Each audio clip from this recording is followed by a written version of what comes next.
Genèse, chapitre 18. L'Éternel apparut à Abraham parmi les chênes de Mamré, alors qu'il était assis à l'entrée de sa tente pendant la chaleur du jour. Il leva les yeux et vit 3 hommes debout non loin de lui.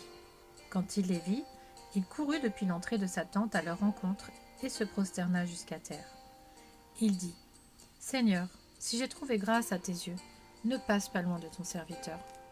Permettez qu'on apporte un peu d'eau pour vous laver les pieds et reposez-vous sous cet arbre.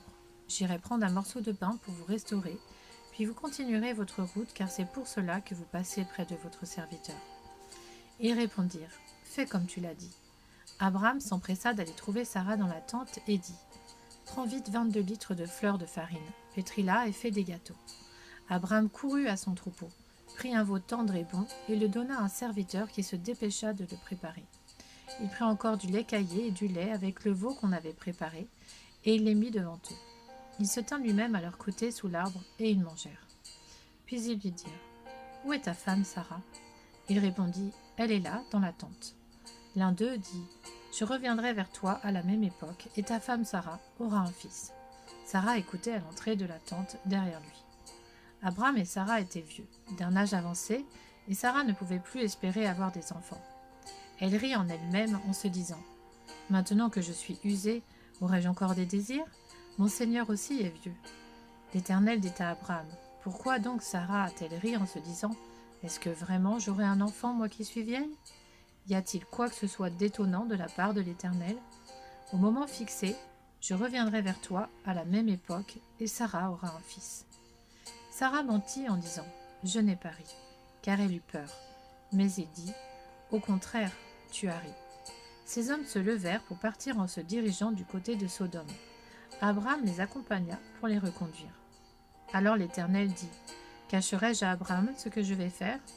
Abraham deviendra une nation grande et puissante, et toutes les nations de la terre seront bénies en lui. En effet, je l'ai choisi afin qu'il ordonne à ses fils et à sa famille après lui de garder la voie de l'Éternel en pratiquant la droiture et la justice. Ainsi l'Éternel accomplira en faveur d'Abraham les promesses qu'il lui a faites. » Et l'Éternel dit : « Le cri contre Sodome et Gomorrhe a augmenté, et leur péché est énorme.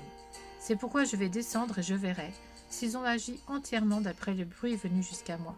Si ce n'est pas le cas, je le saurai. » Les hommes s'éloignèrent et allèrent vers Sodome, mais Abraham se tint encore devant l'Éternel. Abraham s'approcha et dit : « Supprimeras-tu vraiment le juste avec le méchant ? Peut-être y a-t-il 50 justes dans la ville ?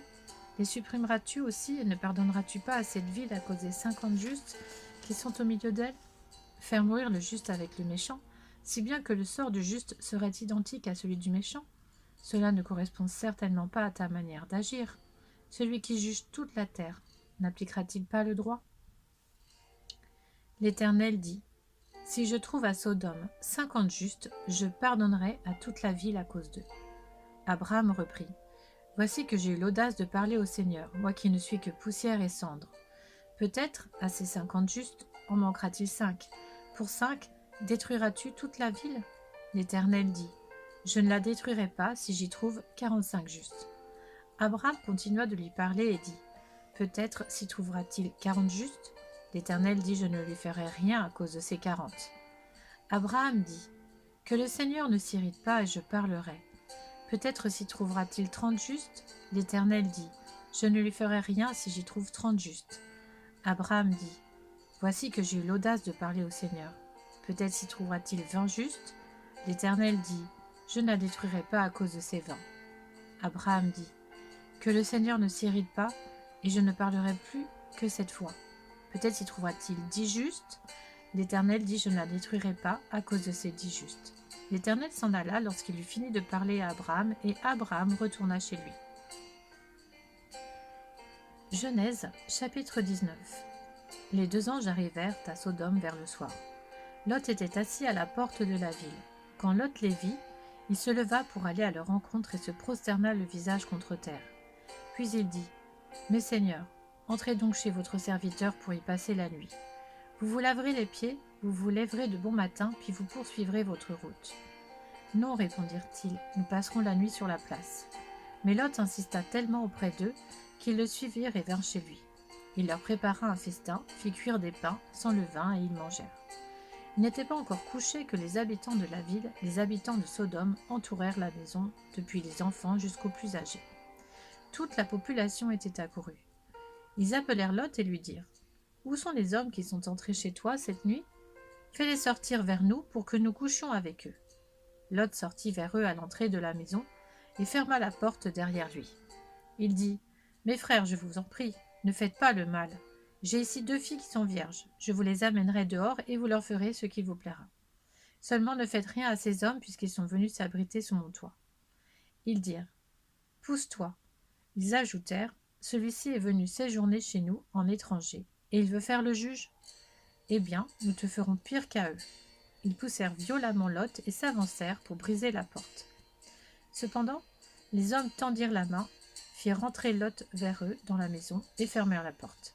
Puis ils frappèrent d'aveuglement ceux qui étaient à l'entrée de la maison, depuis le plus petit jusqu'au plus grand, de sorte qu'ils se fatiguèrent de chercher la porte. Les hommes dirent alors : « Qui as-tu encore ici ? Gendre, fils, fille, et tout ce qui t'appartient dans la ville, fais-les sortir de là. Nous allons détruire cet endroit parce que le cri contre ses habitants est grand devant l'Éternel. L'Éternel nous a envoyés pour le détruire. » Lot sortit et parla à ses gendres, ceux qui avaient épousé ses filles. « Levez-vous, dit-il, sortez de là, car l'Éternel va détruire la ville. » Mais ses gendres crurent qu'il plaisantait. Dès l'aube, les anges insistèrent auprès de Lot en disant : « Lève-toi, prends ta femme et tes 2 filles qui se trouvent ici, sinon tu disparaîtras dans la punition qui s'abattra sur la ville. » Comme il s'attardait, les hommes les prirent par la main, lui, sa femme et ses 2 filles, car l'Éternel voulait l'épargner. Ils le firent sortir et le conduisirent à l'extérieur de la ville. Après les avoir fait sortir, l'un d'eux dit : « Échappe-toi pour sauver ta vie. Ne regarde pas derrière toi et ne t'arrête nulle part dans la plaine. Réfugie-toi dans la montagne, sinon tu disparaîtras. » Lot leur dit : « Oh non, Seigneur, moi, ton serviteur, j'ai trouvé grâce à tes yeux, et tu as montré la grandeur de ta bonté envers moi en me laissant la vie sauve. Cependant, je ne peux pas me réfugier sur la montagne avant que le désastre m'atteigne, si bien que je mourrai. Regarde cette ville, elle est assez proche pour que je m'y réfugie, et elle est petite. Si seulement je pouvais m'y sauver, n'est-elle pas petite ? Ainsi je resterai en vie. » Il lui dit : « Je t'accorde encore cette faveur, et je ne détruirai pas la ville dont tu parles. Dépêche-toi de t'y réfugier, car je ne peux rien faire jusqu'à ce que tu y sois arrivé. C'est pour cela que l'on a donné à cette ville le nom de Tsoar. » Le soleil se levait sur la terre lorsque Lot entra dans le Tsoar. Alors l'Éternel fit pleuvoir du soufre et du feu sur Sodome et sur Gomorrhe. Cela venait du ciel de la part de l'Éternel. Il détruisit ces villes, toute la plaine, tous les habitants des villes et les plantes du sol. La femme de Lot regarda en arrière et se transforma en statue de sel. Abraham se leva de bon matin pour aller à l'endroit où il s'était tenu devant l'Éternel. Il porta ses regards du côté de Sodome et de Gomorrhe et sur tout le territoire de la plaine. Et il vit monter de la terre une fumée pareille à celle d'un fourneau. Lorsque Dieu détruisit les villes de la plaine, il se souvint d'Abraham. C'est pourquoi il fit échapper Lot au désastre par lequel il bouleversa les villes où celui-ci s'était installé. Lot quitta Tsoar pour la hauteur et s'installa dans la montagne avec ses 2 filles, car il avait peur de rester à Tsoar. Il habita dans une grotte avec ses 2 filles. L'aînée dit à la plus jeune : « Notre père est vieux, et il n'y a pas d'homme dans la région pour s'unir à nous comme cela se fait partout. Viens, faisons boire du vin à notre père et couchons avec lui afin de lui donner une descendance. » Elles firent donc boire du vin à leur père cette nuit-là, et l'aînée alla coucher avec son père. Il ne remarqua ni quand elle se coucha, ni quand elle se leva. Le lendemain, l'aînée dit à la plus jeune : « J'ai couché la nuit dernière avec mon père. Faisons-lui boire du vin cette nuit encore et va coucher avec lui afin que nous lui donnions une descendance. » Elles firent boire du vin à leur père cette nuit-là encore, et la cadette alla coucher avec lui.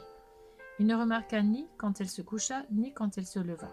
Les 2 filles de Lot tombèrent enceintes de leur père. L'aînée mit au monde un fils qu'elle appela Moab, c'est l'ancêtre des Moabites jusqu'à aujourd'hui.